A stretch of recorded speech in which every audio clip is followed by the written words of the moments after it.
ओम शांति। आज के मुरली की डेट है 31 जनवरी 2026, 31 जनवरी 2026। मीठे बच्चे, तुम यहाँ आए हो सर्वशक्तिमान बाप से शक्ति लेने, अर्थात दीपक में ज्ञान का घृत डालने। मीठे बच्चे, तुम यहाँ आए हो सर्वशक्तिमान बाप से शक्ति लेने, अर्थात दीपक में ज्ञान का घृत डालने। बाबा यहाँ पर संगम युग में जब आता है तो बाबा वर्षा लेकर आता है ज्ञान और शक्तियों का। बाबा हमें शक्तियों से भरपूर करता है क्योंकि हम बाबा का जो दिया हुआ वर्षा है उसको यूज़ करना बंद कर देते हैं। जन्म बाय जन्म हम संस्कारों को यूज़ करना बंद कर देते हैं, विकारों में चले जाते हैं। और फिर बाबा जब आता है तो बाबा हमें पूरा ज्ञान देता है। बाबा हमें पूरा याद दिलाता है कि तुम कौन हो, तुम कैसे थे, तुम किसके बच्चे हो, तुम कैसे बन गए हो, तुम जो बन गए हो वो क्यों बन गए हो, और अब तुम्हें वापस कैसे बनना है ना। बाबा हमें आकर बताता है कि तुम आत्मा हो और तुम मेरे बच्चे हो, परमपिता परमात्मा के तुम बच्चे हो और तुम पूरे संस्कारी थे, सर्वगुण संपन्न थे। लेकिन जन्म बाय जन्म विकारों के वश में आकर तुम पूरे विकारी, पूरे पतित बन गए। अब मैं आया हूँ, अब तुम्हें मैं वापस बताऊंगा कि तुम्हें फिर से पूरे संस्कारी, पूरे पावन कैसे बनना है ना। तो बाबा हमें ये पूरा ज्ञान देता है कि संस्कार मतलब क्या, विकार मतलब क्या। हम जो भक्ति मार्ग में जन्म बाय जन्म हम भक्ति मार्ग को ही फॉलो करके करते आए हैं, है ना। लेकिन भक्ति मार्ग का जो ज्ञान है वो सही ज्ञान नहीं था, जिस वजह से हमारी चढ़ती कला नहीं हुई। हम वहाँ पर पौराणिक कथाएं और ये सब सुनते आए, है ना। और फिर क्या हुआ, बाबा ने आकर बताया कि जो तुमने आज तक सुना हुआ है, भक्ति में जो सुना हुआ है वो क्या है, वो किसका प्रतीक है, वो किसकी कथाएं हैं, वो किसके बारे में लिखा है ना। राम कौन है, सीता कौन है, रावण कौन है पूरा ज्ञान बाबा देता है, हमें पूरी क्लैरिटी देता है ना। फिर बाबा ये बहुत क्लियरली बताता है कि सिर्फ अभी तक तुम जो राम राम राम राम जाप करते थे, वो जाप करके फ़ायदा नहीं होगा, वो जाप करके तुम चढ़ती कला में नहीं जाओगे। तो तुम्हें राम कौन है, सीता कौन है, रावण कौन है, इसके बारे में अच्छी तरह से जानना होगा। और फिर जैसा राम जिस तरह से अपने संस्कारों को यूज़ करता है, वैसे तुम्हें भी उसके जैसा बनना होगा। वो जो करता है वैसा अगर तुम करोगे तो तुम राम समान बनोगे, है ना। ये पूरा ज्ञान बाबा देता है, हम में शक्तियाँ भरता है कि तुम्हें गुस्सा क्यों आता है, क्योंकि सहन शक्ति नहीं है, समाने की शक्ति नहीं है। अहंकार क्यों आता है ना, क्योंकि तुम्हें विकारों की और संस्कारों की पहचान नहीं है ना। तुम उसके जो भी तुम विकार या संस्कार यूज़ कर रहे हो, जो भी कर्म यूज़ कर रहे हो, उसके परिणामों के बारे में तुम जानते नहीं हो। जब तुम परिणामों के बारे में जानोगे तब तुम बहुत सोच समझ कर सोचोगे, सोच समझ कर कर्म करोगे, है ना। और फिर बाबा हमें पूरा बताता है कि अभी अगर तुम दुखी हो तो तुम दुखी क्यों हो, ना ही किसी व्यक्ति की वजह से, ना ही किसी चीज़ की वजह से। तुम दुखी हो अपने कर्मों की वजह से। तो तुम्हें कर्म के ऊपर किस तरह से ध्यान देना है ना। अपने कर्म कैसे सुधारने हैं, अपने कर्मों को कैसे ठीक करना है। तो बाबा बोलता है कि तुम यहाँ आए हो सर्वशक्तिमान बाप से शक्ति लेने। अभी ये अगर हमें कर्म ठीक करने हैं तो फिर हमें शक्ति लेनी पड़ेगी। बाबा से जब हम शक्तियाँ लेंगे, क्योंकि हमने शक्तियों को पूरी तरह से ख़त्म कर दिया है ना। पूरी तरह से हमने शक्तियाँ जो हम में थी, हमारे जो निजी संस्कार है, उसको हमने यूज़ करना ही बंद कर दिया था, है ना। तो बाबा बोलता है कि अब वो जान लो, समझ लो और अपनी शक्तियों को यूज़ कर लो, मुझसे शक्तियाँ ले लो, है ना। ये जो ज्ञान का घृत है, ज्ञान का जो घी है, वो बाबा आत्माओं को देता है। और आत्माओं में इस तरह से ज्ञान का घी डालने की वजह से हम वापस जीना शुरू कर देते हैं। आत्मा की लौ फिर से पहले जैसी हो जाती है ना। तो जो बिल्कुल ख़त्म होने को आई थी वो वापस अच्छी तरह से लौ जीना शुरू हो जाती है। ठीक है, तो बाबा बोलता है, मीठे बच्चे, तुम यहाँ आए हो सर्वशक्तिमान बाप से शक्ति लेने, अर्थात दीपक में ज्ञान का घृत डालने। प्रश्न है, शिव की बारात का गायन क्यों है? उत्तर है, क्योंकि शिव बाबा जब वापस जाते हैं तो सभी आत्माओं का झुंड उनके पीछे पीछे भाग कर जाता है। मूल वतन में भी आत्माओं का मनारा छत्ता लग जाता है। तुम पवित्र बनने वाले बच्चे बाप के साथ साथ जाते हो। साथ के कारण ही बारात का गायन है, क्योंकि बाबा अभी हमें लेने के लिए आया है। बाबा बोलता है कि अब ये कल्प खत्म होने को आया है, अब दूसरा कल्प शुरू हो जाएगा, है ना। तो अब तुम्हें सतयुगी और पूरे पावन बनना ही है, तुम्हें संपूर्ण बनना ही है, चाहे तो योग से चाहे भोग से, है ना। जितना तुम योग में रहकर मेरे मेरे से शक्तियाँ और ज्ञान लेकर जितना तुम अपने आप को संस्कारी बनाकर तुम पवित्र बनो पावन बनोगे, पवित्र बनोगे, सतयुगी बनोगे, उतना तुम्हें भोगना कम भोगनी पड़ेगी, है ना। तो बाबा कहता है कि मैं अभी आया हूँ, तो अब मैं तुम्हें पूरा पावन बनाऊंगा, तुम संपूर्ण बनोगे और फिर मेरे साथ साथ तुम आओगे। तो हम सभी जाते हैं बाबा के साथ और फिर यहाँ से जाकर हमारा छत्ता लग जाता है मूल वतन में। धारणा के लिए मुख्य सार है, पहली पॉइंट, मन वचन कर्म से पवित्र बन आत्मा रूपी बैटरी को चार्ज करना है, पक्का ब्राह्मण बनना है। मन वचन कर्म से पवित्र बन आत्मा रूपी बैटरी को चार्ज करना है, पक्का ब्राह्मण बनना है। मतलब बाबा जो संपूर्ण पवित्र बनने के लिए बोलता है वो सिर्फ बोलने में या फिर किसी कर्म में नहीं बोलता है। बाबा बोलता है संकल्पों से पवित्र बनो। तुम्हारे मन के ऊपर, तुम्हारे बुद्धि के ऊपर, तुम्हारे संकल्पों के ऊपर पूरा ध्यान दे दो। सोच समझ कर सोचो, है ना। संकल्प मतलब क्या है? सोचना। एक तो यह है कि संकल्प मतलब सोचना, और दूसरा संकल्प मतलब कोई डिसीजन लेना।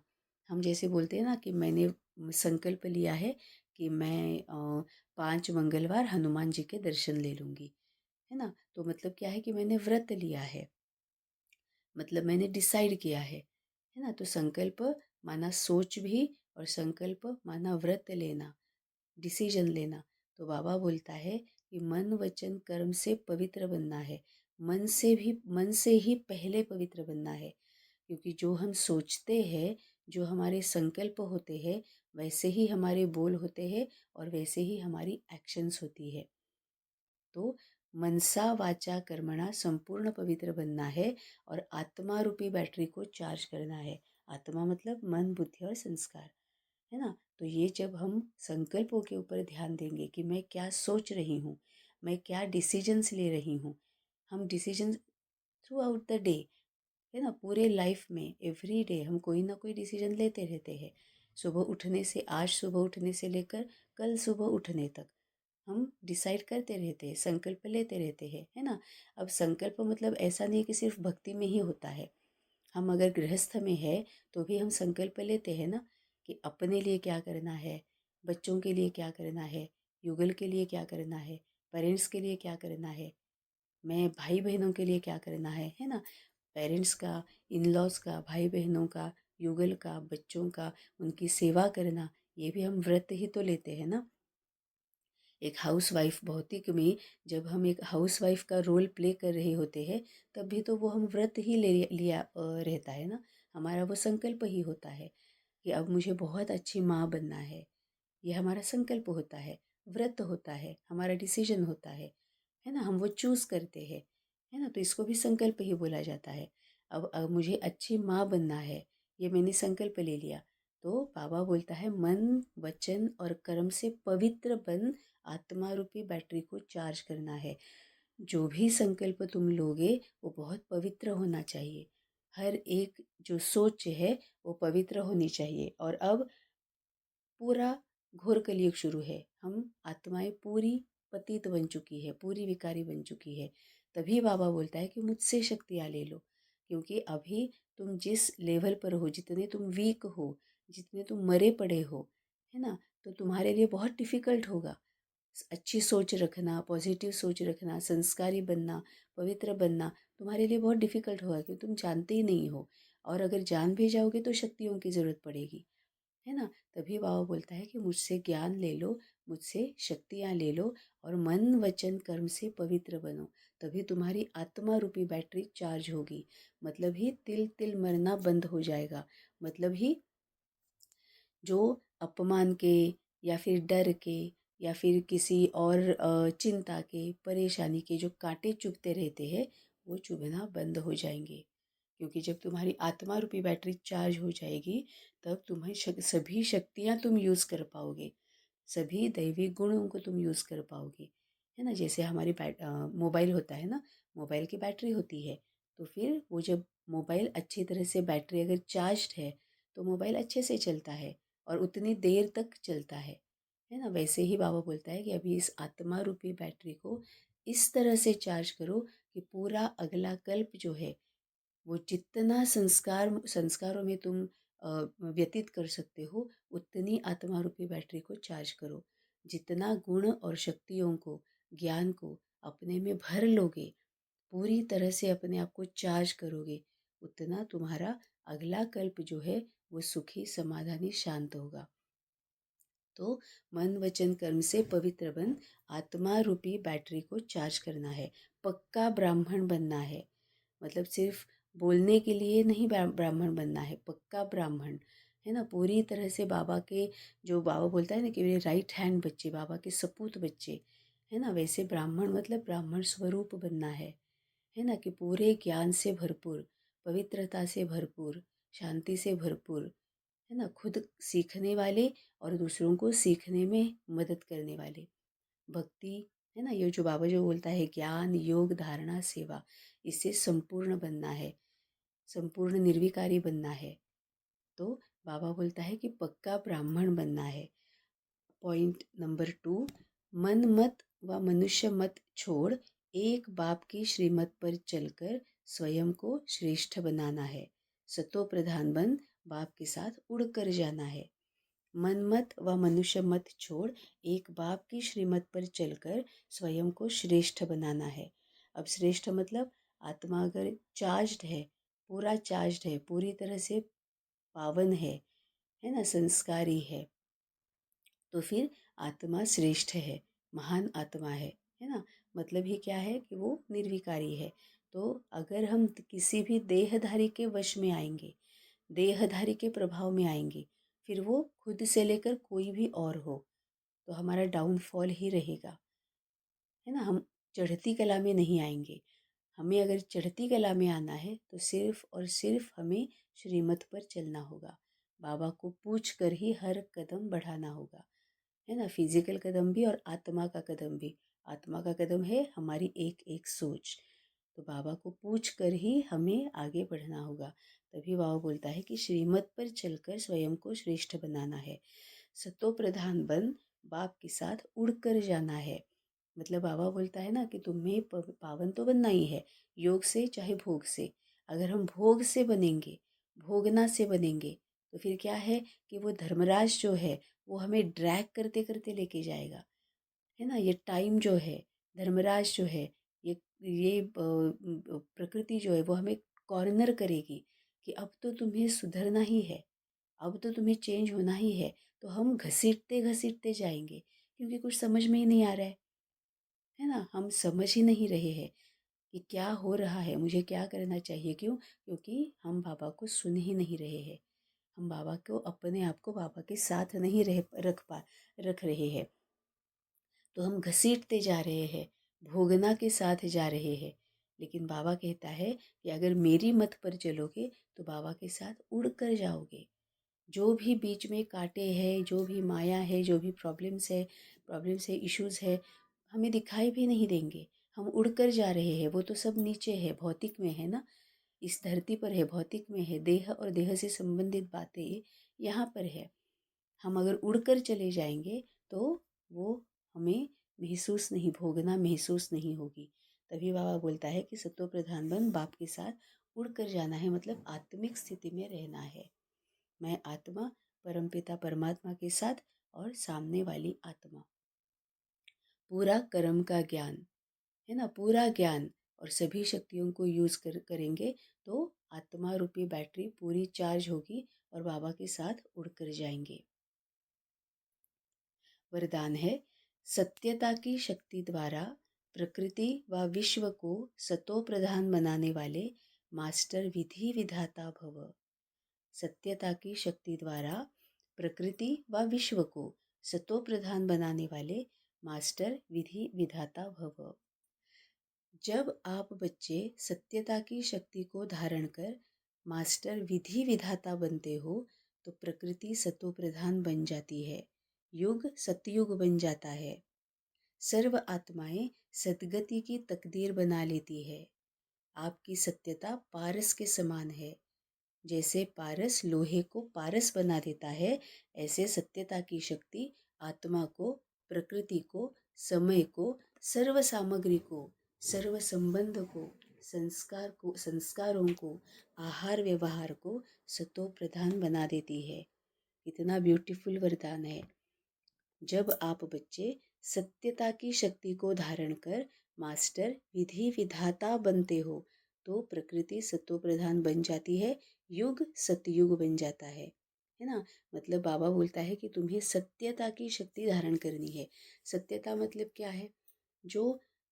वो जो निरंतर सत्य है, वो जो अविनाशी है, जिसका कभी विनाश नहीं होता है ना, जिसकी कलाएं कभी कम नहीं होती है, जिसको झुटलाया नहीं जा सकता है, वो है सत्यता। अब सत्यता क्या है? मैं आत्मा हूँ, परमपिता परमात्मा मेरा बाप है, ये सत्य है ना, ये अविनाशी है, इसको झुटलाया ही नहीं जा सकता, चाहे कोई कुछ भी करे कुछ भी कहे, ये सत्य है। तो बाबा बोलता है कि तुम सत्यता की शक्ति को धारण करो कि मैं आत्मा हूँ। अब आत्मा हूँ मतलब क्या हूँ? मैं ज्ञान स्वरूप हूँ, मैं सब कुछ जानती हूँ, है ना, कि मुझ में कौन कौन सी शक्तियाँ हैं, मुझ में ज्ञान के बारे में मैं सब कुछ जानती हूँ। तो मैं ज्ञान स्वरूप हूँ, मैं पवित्र स्वरूप हूँ, मैं शांत स्वरूप हूँ, मैं सुख स्वरूप हूँ, मैं आनंद स्वरूप हूँ। और ये बोलने के लिए नहीं, मैं आत्मा ऐसी हूँ, मुझ में ये शक्तियाँ हैं, मैं पवित्र स्वरूप हूँ। इसका मतलब क्या है कि मेरी हर एक सोच बाबा को भोग लगाने जैसी होगी। मेरा हर एक विचार, मेरा हर एक संकल्प ऐसा होगा जिससे मेरा और औरों का कल्याण ही होगा। मेरी हर एक सोच, मेरा हर एक संकल्प ऐसा ही होगा जिसकी वजह से किसी की भी हिंसा नहीं होगी। ना किसी को मैं अशांत करूँगी, ना असंतुष्ट करूँगी, ना दुख दे दूँगी, ना डराऊँगी। तो मैं पवित्र स्वरूप आत्मा हूँ। मैं औरों में बल भरने वाली आत्मा हूँ, है ना। और क्या है? मैं ज्ञान स्वरूप आत्मा हूँ। ये सत्यता है, ये हमारे निजी संस्कार है। मैं ज्ञान स्वरूप आत्मा हूँ, मुझे सब कुछ पता है। मैं क्या करूँगी तो उसके परिणाम क्या होंगे, ये मुझे पता है ना। लेकिन अभी तक मैंने यूज़ नहीं किया था, तो मैं भूल गई हूँ, है ना। मैं जैसे बाबा को भी भूल गई। बाबा, ये सत्यता है ना, मैं आत्मा और परमपिता परमात्मा मेरा बाप, ये सत्यता है। तो बाबा बोलता है, ये सत्यता की शक्ति को धारण कर मास्टर विधि विधाता बनते हो। अपनी विधि खुद लिखनी है, अपना भाग्य खुद लिखना है, क्योंकि हम ही अपना भाग्य लिखते हैं। और बाबा से जब हम ज्ञान लेते हैं तब हमें पता चलता है कि अपना भाग्य कैसे लिखना है ना। कैसे लिखते हैं हम अपना भाग्य? एक एक सोच मेरा नसीब बन जाती है, एक एक सोच मेरा, एक एक संकल्प मेरा भाग्य बनता है, वही मेरा भाग्य है ना। आज मैं जो सोच रही हूँ वही कल मेरे सामने प्रत्यक्ष होने वाला है। तो आज मैं कैसे सोच रही हूँ, मेरी सोच की क्वालिटी क्या है, वैसी मेरे भाग्य की क्वालिटी होगी। तभी तो बाबा बोलता है कि मन वचन कर्म से तुम संपूर्ण पवित्र बन जाओ। तभी बाबा बोलता है कि अपने मन के ऊपर, बुद्धि के ऊपर बहुत ज़्यादा ध्यान दो, अपनी सोच के ऊपर बहुत ज़्यादा ध्यान दो, है ना, क्योंकि वही तुम्हारा भाग्य बन जाती है। तो बाबा बोलता है, मास्टर विधि विधाता बनते हो तो प्रकृति सत्व प्रधान बन जाती है, युग सतयुग बन जाता है। मतलब हमारी प्रकृति जो है, अब बाबा प्रकृति किसको बोलता है? देह को बोलता है। देह मतलब प्रकृति, आत्मा मतलब पुरुष, है ना? तो प्रकृति बाहर की भी है, जो 5 तत्व और पेड़ पौधे हैं वो भी प्रकृति है, और ये हमारा देह जो है वो भी प्रकृति है। तो बाबा का कहने का मतलब ये है कि प्रकृति सत्व प्रधान बन जाती है। इसका मतलब ये है कि जो हम सोचते हैं उसका सबसे पहला असर जो होता है वो हमारे खुद के शरीर पर होता है ना? इतने सारे डिसीजेस जो होते हैं उसमें से तकरीबन 80 टू 90% जो डिसीजेस है ना, वो गलत सोच की वजह से होते हैं, है ना? क्योंकि हम विकारी संस्कारों, विकारों को यूज़ करते हैं, है ना? विकारों को, विकारी सोच होती है हमारी, व्यर्थ और निगेटिव सोचते हैं, है ना? तो 90% डिसीजेस जो होते हैं, 90% बीमारियां जो होती है वो साइकोसोमैटिक होती है। इसका मतलब सोच की वजह से हमारे शरीर पर जो असर होता है उसकी वजह से होती है। और बहुत कम बीमारियां ऐसी होती है जो वायरल होती है, वायरल इन्फेक्शन से की वजह से होती है। तभी बाबा बोलता है कि जब तुम सत्यता की शक्ति को धारण करके मास्टर विधि विधाता बनते हो तो प्रकृति सत्व प्रधान बन जाती है। तुम्हारे सभी जो रोग है, तुम्हारे जो डिसीजेस है, बीमारियां जो है वो खत्म हो जाएगी। तुम्हारा ब्लड प्रेशर है, तुम्हारा डायबिटीज है, तुम्हारा लोअर बैक पेन है, थायराइड है ना? ये सभी बीमारियां हैं जो वायरल नहीं है, वो सभी बीमारियां तुम्हारी गलत सोच का परिणाम है। तुम अगर अपनी सोच बदलोगे, सोच में भी पूरी पवित्रता रखोगे तो ये सभी तुम्हारी बीमारियां भी चली जाएगी। तुम्हारी प्रकृति, तुम्हारा देह भी सत्व प्रधान बन जाएगा और युग सतयुग बन जाता है। अब ये युग सतयुग कैसे बनेगा? क्योंकि आत्मा सतयुगी बन गई है। तो जब तक आत्मा सतयुगी है तब तक हमारे लिए वो सतयुग है ना? क्योंकि ऐसे नहीं होगा कि बाहर कहीं पर सतयुग ऐसे बना बनाया है और हम उसमें लैंड करेंगे, ये नहीं होगा। अभी भी ऐसा है, जो संगम युग जो चल रहा है, अभी भी हमें पता है कि हम थोड़े सतयुगी बन तो पक्का बन चुके हैं। तो बाकी की जो आत्माएं हैं जो अभी तक भी पूरी कलयुगी है, पूरी कलयुगी है, उनके लिए कितनी परेशानियां हैं। हर एक बात के लिए वो परेशान है, वो बहुत दुखी है, दर्द में है, असमाधानी है, असंतुष्ट है, अशांत है, डरे हुए है। क्या होगा, क्या नहीं होगा, कब होगा, होगा कि नहीं होगा, है ना? इतने डरे हुए हैं। लेकिन हम जैसे जैसे सतयुग की तरफ जा रहे हैं हमारी परेशानियां कम हो गई, चिंताएं कम हो गई, डर कम हो गया, हम उतने समाधानी बन गए, हम अभी संतुष्ट है ना? तो हम अगर संतुष्ट है, आत्मा रूपी बैटरी अगर चार्ज्ड है, आत्मा में हमने अगर ज्ञान को, संस्कारों को भरा हुआ है, तो ऑटोमेटिकली बाहर की दुनिया जो है वो जैसी भी चले लेकिन हमारे लिए सतयुग बन जाती है। जैसे कोरोना काल में भी बाकी के सभी लोग जिन्होंने बाबा को नहीं जाना है, पहचाना नहीं है अभी तक, है ना? जो अज्ञानी है, जो सही ज्ञान को जानते नहीं है, जो पूरे घोर कलयुगी है, वो बहुत डरे हुए थे, परेशान थे, चिंता में थे, भयभीत थे। लेकिन हम जिन्होंने बाबा को पहचाना, हम भयभीत नहीं थे, हम डरे हुए नहीं थे। उल्टा हम औरों की भी सेवा करते थे, जैसी भी बने, लेकिन हम औरों की सेवा करते थे, है ना? क्यों? क्योंकि हमने मनसा वाचा कर्मणा, जो बाबा से जो ज्ञान है वो हमने लिया, और उस वजह वजह से हुआ ये कि युग जो बाहर का जो हम सतयुगी बन गए, हम शक्तियों को हमने धारण कर लिया, हम मास्टर सर्वशक्तिमान बन गए। जितनी शक्तियाँ हम में ज़्यादा थी उतना बाहर की कोई भी चीज़, कोई भी आत्माएं हमें डरा नहीं रही थी। बाहर के कोई भी वायुमंडल के प्रभाव में हम नहीं आए थे। उस वक़्त कोरोना था, बाकी के डरे हुए थे, वो उसके प्रभाव में आ गए, लेकिन हम उसके प्रभाव में नहीं आए, है ना? तभी बाबा बोलता है कि मास्टर विधि विधाता बनते हो तो प्रकृति सत्व प्रधान बन जाती है, युग सतयुग बन जाता है। उस वक़्त कोरोना काल में हमने क्या किया? हमने सेवाएँ ढूँढी। हम डर के घर पे नहीं बैठे थे, घर पे बैठे भी थे, हम बाहर जा भी नहीं रहे थे, तो भी हम चिंतित नहीं थे, परेशान नहीं थे। उसी के बारे में सोच नहीं रहे थे, वायुमंडल के प्रभाव में नहीं आए थे। उल्टा हम मनसा और संकल्प सेवा करने में व्यस्त थे, उसमें भी हमने सेवा की है। तभी बाबा बोलता है तो सतयुग बन गया ना, कि हम दुखी नहीं थे, हम सेवा कर रहे थे, तो सेवा का भी तो सुख मिलता है ना, वो भी प्राप्ति होती है ना। तभी बाबा बोलता है कि तो मास्टर विधि विधाता बनते हो तो प्रकृति सतो प्रधान बन जाती है, युग सतयुग बन जाता है। सर्व आत्माएं सदगति की तकदीर बना लेती है। सदगति, सद मतलब सत्य, सत्यता की जो गति है उस पर चलना शुरू हो जाता है। जो अविनाशी है उस रास्ते पर चलना शुरू हो जाता है। आपकी सत्यता पारस के समान है।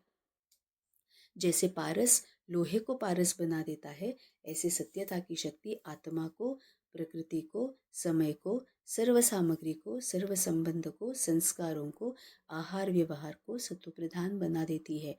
बहुत ब्यूटीफुल सेंटेंस बाबा ने बोला है। जैसे बाबा बोलता है ना कि पहले धारणा करो फिर सेवा करो, तब वो सेवा होगी, तब वो सर्विस होगी, नहीं तो वो डिसर्विस हो जाएगी। अगर तुम में ही धारणा नहीं है और तुम औरों को बता रहे हो तो तुम्हें अनुभव नहीं है ना। धारणाएं होती है तो क्या होता है कि हम अनुभवी मूर्त बनते हैं। जब हमें अनुभव होता है तो हम औरों को अच्छी तरह से समझ सकते हैं कि ये भी किस किस स्थिति से जाने वाले हैं। विकारी से संस्कारी बनेंगे तो किस किस स्थितियों से वो जाने वाले हैं, किस किस प्रॉब्लम्स की उन्हें फेस उनको करनी पड़ेगी, कितनी हलचल अंदर होगी, है ना। तो हम अगर अनुभवी है तो हम वो समझ सकते हैं और उनको समझा सकते हैं कि तुम्हें ऐसे ऐसे हलचल होगी, लेकिन उसमें से भी तुम्हें इस तरह से बाहर निकलना है। तभी बाबा बोलता है पहले धारणा फिर सेवा। वैसे ही बाबा बोलता है कि तुम पारस हो, तुम पारस हो तो तुम बाकी की जो आयन एजेड जो आत्माएं हैं, कलियुग की जो आत्मा है, उनको तुम सोने जैसा बना सकते हो। तो जैसे पारस लोहे को पारस बना देता है, ऐसे सत्यता की शक्ति, सत्यता मतलब मैं आत्मा हूँ और ये परमपिता परमात्मा मेरा बाप है। तो ये जब सत्य हम जानते हैं, आत्मा को हम जानते हैं कि मैं ज्ञान स्वरूप हूँ, ज्ञान मुझ में है, पवित्रता मुझ में है, सुख में मुझ में है, आनंद मुझ में है, और वो है क्योंकि हम अपने अपनों के लिए, हमारे जो अपने होते हैं उनके लिए हम ये सभी यूज़ करते हैं। अनकंडीशनल लव, अनकंडीशनल एक्सेप्टेंस, समाने की शक्ति, समेटने की शक्ति, लेट गो करने की शक्ति, ये सब कुछ हम हमारे अपनों के लिए यूज़ करते हैं। तो वो हम में है, वो हमारा निजी संस्कार है, लेकिन हम वो भूल गए हैं। तो जब हम आत्मा को जानते हैं, परमात्मा को जानते हैं, सत्यता को जानते हैं, इस सत्यता को जानते हैं, तो बाबा बोलता है कि फिर ये सत्यता की शक्ति आत्मा को सतोप्रधान बनाती है, प्रकृति को सतोप्रधान बनाती है। प्रकृति मतलब सबसे पहले, प्रकृति मतलब हमारा देह, हमारा शरीर। आत्मा जब पूरी तरह से सतोप्रधान बनती है, इसका मतलब सभी संकल्प, सभी सोच जो हमारी है वो पवित्र है। तो उसका परिणाम सबसे पहले हमारे शरीर पर होता है। सभी बीमारियां खत्म हो जाएंगी, क्योंकि डर की वजह से, परेशानी की वजह से ही बीमारियां ज़्यादा आती है। तो प्रकृति को सत्व प्रधान बना देती है, समय को सत्व प्रधान बना देती है, क्योंकि हम समय का यूज़ करना हम जान जाते हैं।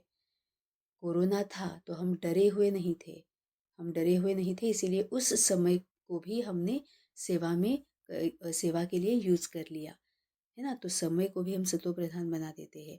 सर्व सामग्री को, जो भी हमारे पास है, अब ये मोबाइल है ना, जो घोर कलयुगी आत्माएं हैं, वो मोबाइल का उपयोग कैसे कर रही है, वो गलत चीज़ों के लिए मोबाइल का इस्तेमाल कर रही है। लेकिन हम जो है, बाबा के बच्चे जो है, जो जिन्होंने सत्यता को जाना है ना, जो संगम योगी है, जो सतयुग की तरफ बढ़ रही आत्माएं हैं, वो मोबाइल का उपयोग कैसे करती है ना। वो अच्छे ज्ञान के लिए, अच्छी धारणाओं के लिए और सेवाओं के लिए उपयोग करती है। जो भी हमारे पास है, घर है, गाड़ी है, पैसा है ना, ज्वेलरी है, कपड़े है, जो कुछ भी हमारे पास है, मनसा वाचा कर्मणा, जो हमारे बोल है, जो हमारी सोच है, वो सब कुछ हम सेवा के लिए यूज़ करते हैं। तो मन, बुद्धि, सब कुछ हम सेवा के लिए यूज़ कर रहे हैं। तो सर्व सामग्री को सतो प्रधान बना देती है, सर्व संबंध को सतो प्रधान बना देती है। कैसे? क्योंकि अभी अगर हम गृहस्थ में है या फिर अगर बाहर भी है, फ्रेंड्स में है, रिलेटिव्स में है, हमारे अड़ोस पड़ोस वालों के साथ है, आसपास वालों के साथ है, तो भी संबंधों को भी हम सत्व प्रदान करते हैं। क्यों? क्योंकि हम पहले तो किसी से अपेक्षा नहीं कर रहे हैं, हमने सबको एक्सेप्ट कर लिया है। वो जैसे है वैसे हमने सबको स्वीकार कर लिया है। अब स्वीकार करते हैं तो उनके जो भी दुर्गुण है, अवगुण है, सबको हम समा लेते हैं, है ना? किसी को भी हम दुर्गुणों की तरफ ध्यान नहीं देते हैं, रादर हम गुणों की तरफ ध्यान देते हैं, गुणग्राही बनते हैं। तो हम उनको अप्रिशिएट करते हैं, जो भी उनमें उनमें अच्छाई है वो हम उसको अप्रिशिएट करते हैं, है ना? तो हम रहमदिल बनते हैं। जहाँ पर भी जिस भी चीज़ की या बात की उनको ज़रूरत है, हम उनको हेल्प करते हैं। तो हम संबंधों को भी सत्व-प्रधान बना रहे हैं। जब हमारी तरफ से ये जाएगा, तो उनकी तरफ से भी हमें वही प्यार मिलता है। वैसे ही वो रहमदिल बनते हैं। तो हम खुद भी चेंज हो रहे हैं और हमने हमारे संबंध में जो है, उनको भी हम चेंज करते हैं। संस्कारों को, आहार व्यवहार को सत्व-प्रधान बना देते हैं। हमारे जो संस्कार है सत्व प्रधान है। हम झूठ नहीं बोलते हैं, ठगी नहीं करते हैं, इसकी बात उसको नहीं बताते हैं, गॉसिप नहीं करते हैं, है ना? किसी के बारे में ईर्ष्या या द्वेष या जलन वो नहीं रखते हैं। हम अहंकार में नहीं जाते हैं। जो कुछ भी है वो बाबा का दिया, मतलब बाबा की वजह से हम उसको जान पाए हैं। हम जो भी है अभी मेरे पास, वो अच्छे कर्मों की वजह से है ना? तो अगर मैं अभी भी अच्छे कर्म करूँगी, तो जो भी अभी मेरे पास अच्छा है, वो आगे भी ऐसे ही अच्छा रहेगा, है ना? तो हमारे संस्कारों को भी हम सत्व प्रधान बना देते हैं। आहार व्यवहार को सत्व प्रधान बना देते हैं। आहार हमारा सत्व प्रधान है, व्यवहार हमारा सत्व प्रधान है। हम डबल अहिंसक है। हमारे व्यवहार की वजह से हम किसी की भी शांति की हिंसा नहीं कर रहे हैं। हम किसी की सुख की हिंसा नहीं कर रहे हैं। हम किसी को ज्ञान से भटका नहीं रहे हैं।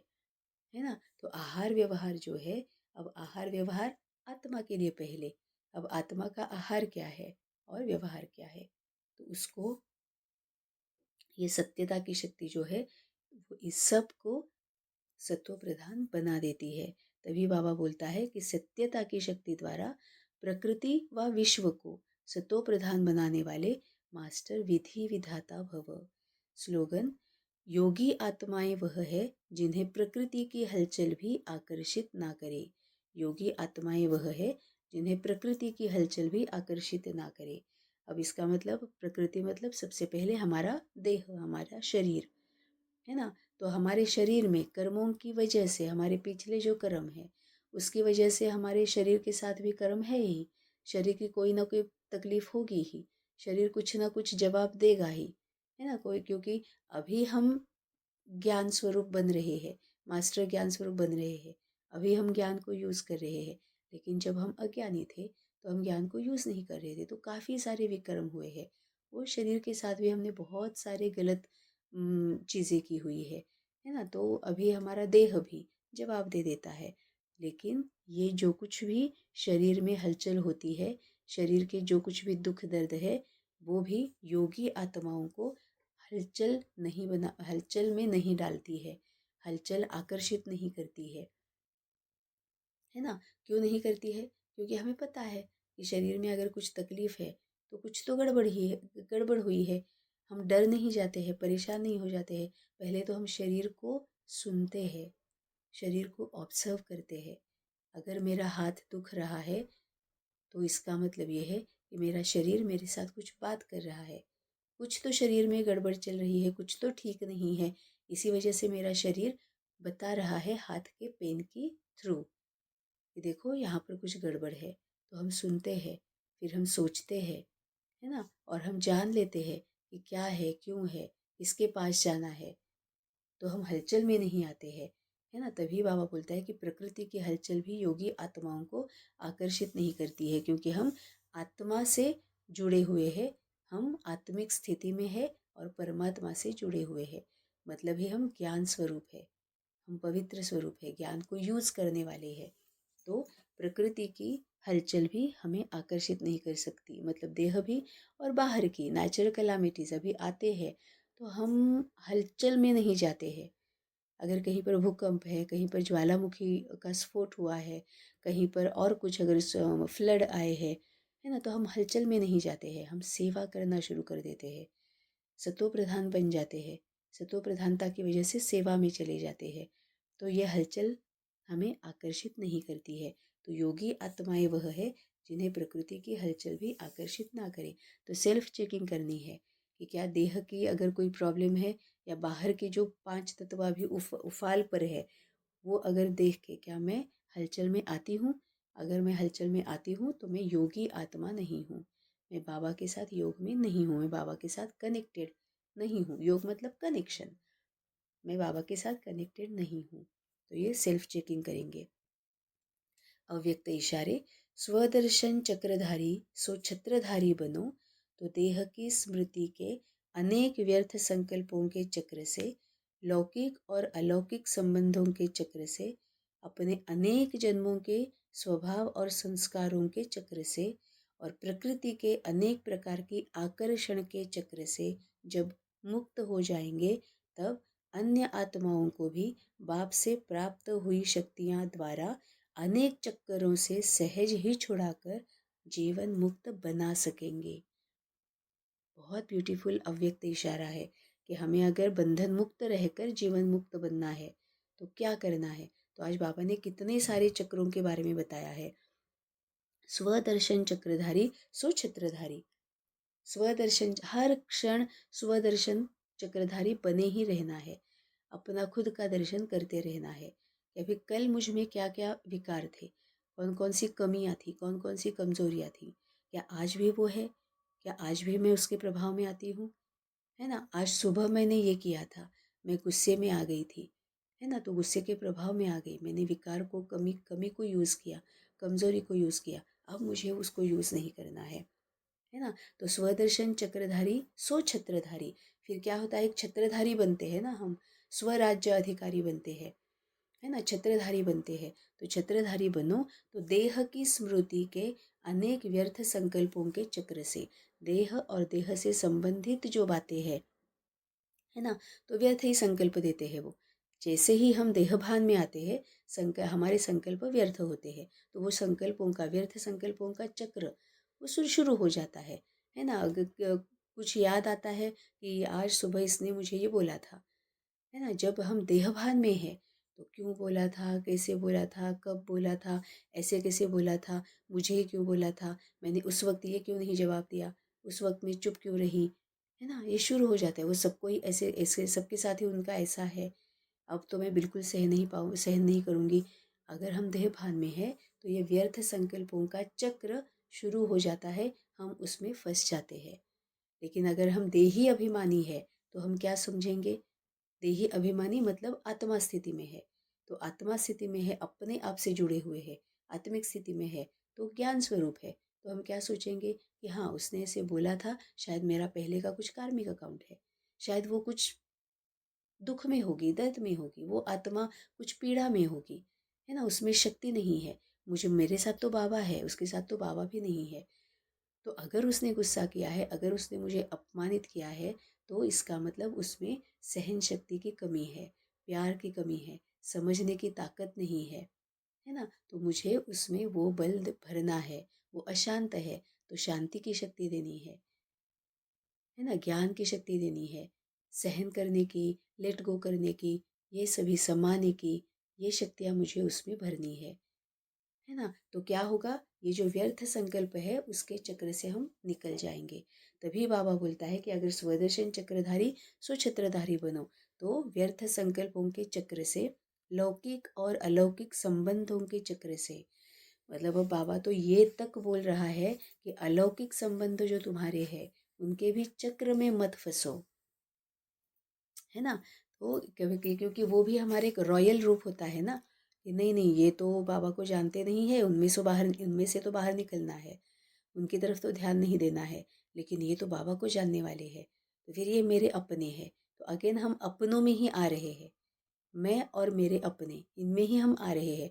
लेकिन अब रूप उसका रॉयल बन गया, है ना। वो कैसे बन गया कि अब ये बाबा को जानने वाले नहीं थे, अब ये बाबा को जानने वाले हैं, है ना। तो वो माया का रॉयल रूप ही है।